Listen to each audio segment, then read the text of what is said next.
നമസ്കാരം, പ്രവാസി മലയാളിയിലേക്ക് എല്ലാവർക്കും സ്വാഗതം. സൗദിയിൽ വെച്ചാണ് ഈ വാർത്ത ഇപ്പോൾ റിപ്പോർട്ട് ചെയ്തിരിക്കുന്നത്. അതായത് ജോലി സ്ഥലത്ത് വെച്ച് സഹപ്രവർത്തകയോട് ഒരു ചുംബനം, അതായത് ഉമ്മ ആവശ്യപ്പെട്ട സംഭവത്തിൽ പ്രവാസി യുവാവിന് ഇപ്പോൾ വലിയൊരു ശിക്ഷ ലഭിച്ചിരിക്കുന്നതാണ്. വൻ തുക തന്നെയാണ് ഇദ്ദേഹത്തിന് ലഭിച്ച പിഴ. അറബ് വംശജനായ പ്രതിക്ക് 4000 റിയാൽ പിഴയാണ് ജിദ്ദയിലെ ക്രിമിനൽ കോടതി ഇപ്പോൾ ഈടാക്കിയിരിക്കുന്നത്. കഴിഞ്ഞ കുറച്ചു കാലമായി സഹപ്രവർത്തകൻ പുറകെ നടന്ന് ശല്യം ചെയ്യുകയാണെന്നും ചുംബനം ആവശ്യപ്പെട്ടുവെന്നും ചൂണ്ടിക്കാട്ടി സ്വദേശിനിയായ യുവതിയാണ് ഇത്തരത്തിൽ ഒരു പരാതി നൽകിയത്. ജോലി സ്ഥലത്ത് വെച്ച് അശ്ലീല ആംഗ്യം കാണിച്ചുവെന്നും കയ്യിൽ കയറി പിടിച്ച് ആവർത്തിച്ച് ചുംബനം ആവശ്യപ്പെട്ടുവെന്നും പരാതിയിൽ നിന്ന് വ്യക്തമാണ്.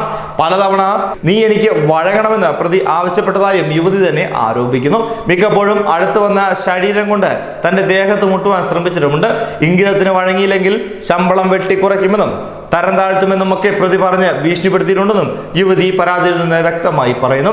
കേസെടുത്ത് അന്വേഷിച്ച സൗദി പോലീസ് പ്രതിയെ കസ്റ്റഡിയിൽ എടുക്കുകയായിരുന്നു ചെയ്തത്. ചോദ്യം ചെയ്യലിന് ശേഷം പ്രതിയെ വിട്ടുവെങ്കിലും കഴിഞ്ഞ ദിവസം കേസ് കോടതിയിൽ എത്തുകയുണ്ടായി.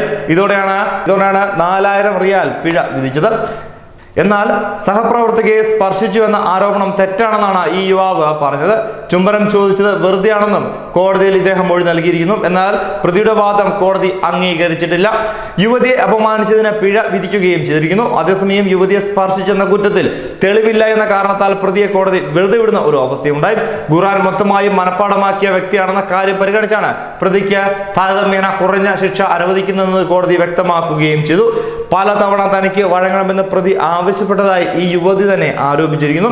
മിക്കപ്പോഴും അടുത്തു വന്ന് ശരീരം കൊണ്ട് തന്റെ ദേഹത്ത് മുട്ടുവാൻ ശ്രമിച്ചു. ഇംഗിതത്തിന് വഴങ്ങിയില്ല എങ്കിൽ ശമ്പളം വെട്ടിക്കുറയ്ക്കുമെന്നും തരം താഴ്ത്തുമെന്നും ഒക്കെ പറഞ്ഞ് പ്രതി ഭീഷണിപ്പെടുത്തിയതായും യുവതി തന്നെ വ്യക്തമാക്കുന്നു. ന്യൂസ് ഡെസ്ക്, പ്രവാസി മലയാളി.